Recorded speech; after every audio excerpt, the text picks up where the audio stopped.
Hi everyone, Mindy here. I want to talk to you for a few minutes about an ill-structured problem of practice in the classroom.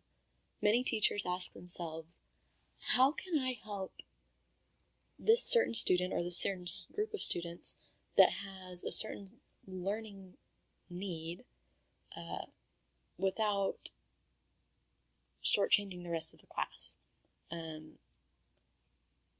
For example, if you've read the blog post, I'm specifically thinking of students with dysgraphia or difficulty writing, spelling, handwriting, which is it's a true learning disability, and often it could require a lot of help, individualized help from the teacher, but that time is short, time is precious, especially in the classroom, and teacher doesn't always have time to sit next to the student and type out their essays as the student dictates it to them. And so I found a tool called Speechnotes that is a voice-to-text program that can record the students speaking, perhaps speaking an essay, and it will turn their words into text for them.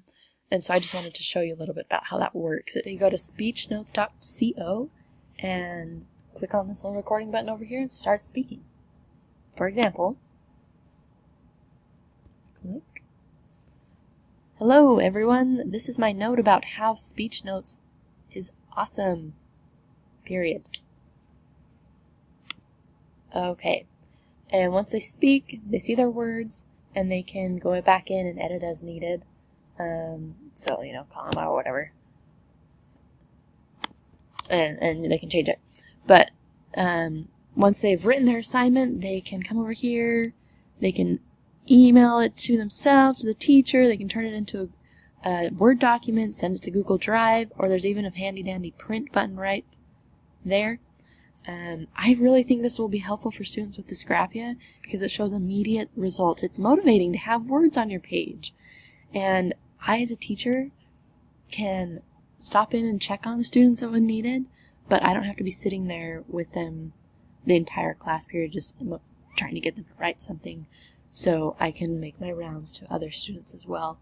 I really hope that this tool can come in handy for you in your classroom, and it can be a blessing to your students who could really use it. Thanks for watching. See you next time.